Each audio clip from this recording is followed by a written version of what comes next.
Martin Luther King Jr. was a civil rights leader and political activist, the most well-known leader in the civil rights movement. Martin advocated for nonviolence and civil disobedience. Martin Luther King Jr. was born in 1929 in Georgia. He was the son of a preacher and often watched his father's sermons. Martin's father saw racism as an affront to God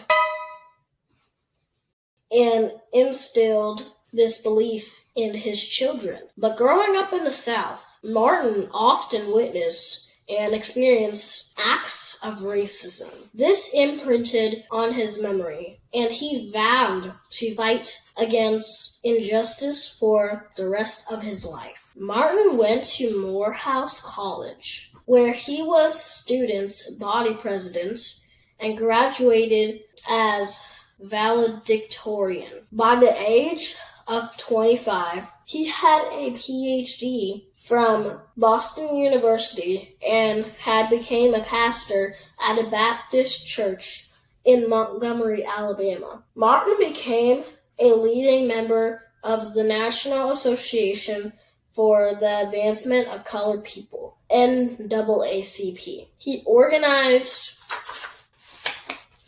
nonviolent demonstrations such as sit-ins to protest segregation. In 1955, Rosa Parks refused to give up her seat on the bus to a white passenger. The NAACP decided to use this event to fight segregation laws and chose Martin to lead a protest called the Montgomery Bus Boycott. Black people refused to ride the bus until public transportation was desegregated. The boycott lasted for 381 days. Martin was a skillful speaker who inspired and motivated people with his words. In 1963, he organized the March on Washington along with other African American leaders. This was a huge protest march involving 250,000 people. It became the setting of Martin's famous I Have a Dream speech, which called out the injustices faced by African Americans. In 1964, Martin was awarded with the Nobel Peace Prize for his activism and leadership. Martin fought for civil rights and equality throughout his life, organizing and participating in many other historic protests, such as the Selma to Montgomery March, and though he faced intense danger, his home was even bombed, he never backed down. Tragically, he was assassinated in 1968. But his legacy can't be overstated. He is a national icon for peaceful protests and one of the most influential people from the civil rights movement. If you can't fly, then run. If you can't run, then walk. If you can't walk, then crawl. But by all means, keep moving. Explore more. Check out civil rights hero John Lewis's book, March. Book 1. The first in a trilogy of graphic novels about Martin Luther King Jr.'s life and role in the civil rights movement. So even though we face the difficulties of today and tomorrow, I still have a dream. It is a dream deeply rooted in the American dream. I have a dream that one day this nation will rise up and live out the true meaning of its creed. We hold these truths to be self-evident, that all men are created equal.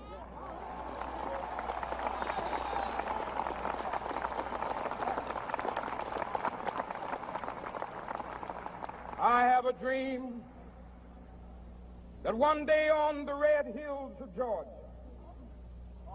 the sons of former slaves and the sons of former slave owners will be able to sit down together at the table of brotherhood. I have a dream that one day, even the state of Mississippi, a state sweltering with the heat of injustice, sweltering with the heat of oppression, will be transformed into an oasis of freedom and justice. I have a dream that my 4 little children will one day live in a nation where they will not be judged by the color of their skin, but by the content of their character. I have a dream today.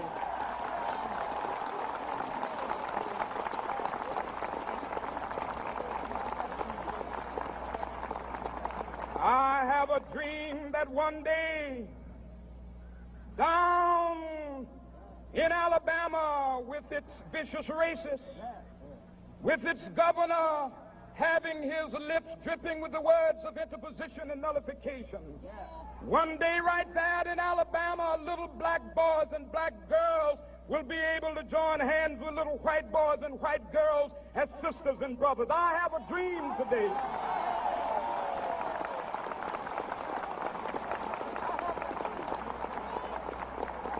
I have a dream that one day every valley shall be exalted, and every hill and mountain shall be made low. The rough places will be made plain, and the crooked places will be made straight, and the glory of the Lord shall be revealed, and all flesh shall see it together.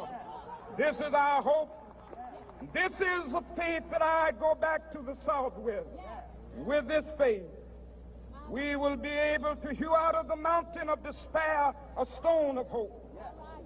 With this faith, we will be able to transform the jangling discords of our nation into a beautiful symphony of brotherhood. With this faith, we will be able to work together, to pray together, to struggle together, to go to jail together, to stand up for freedom together, knowing that we will be free one day. This will be the day. This will be the day when all of God's children will be able to sing with new meaning, my country, tears of thee. Sweet land of liberty, of thee I sing. Land where my fathers died, land of the pilgrim's pride. From every mountainside, let freedom ring. And if America is to be a great nation, this must become true. And so let freedom ring. From the prodigious hilltops of New Hampshire, let freedom ring. From the mighty mountains of New York, let freedom ring. From the heightening Alleghenies of Pennsylvania, let freedom ring. From the snow-capped Rockies of Colorado, let freedom ring. From the curvaceous slopes of California. But not only that, let freedom ring from Stone Mountain of Georgia. Let freedom ring from Lookout Mountain of Tennessee. Let freedom ring from every hill and molehill of Mississippi, from every mountainside. Let freedom ring, and when this happens, and when we allow freedom ring, when we let it ring from every village and every hamlet, from every state and every city, we will be able to speed up that day when all of God's children, black men and white men, Jews and Gentiles, Protestants and Catholics, will be able to join hands and sing in the words of the old Negro spiritual, free at last, thank God Almighty, we are free at last.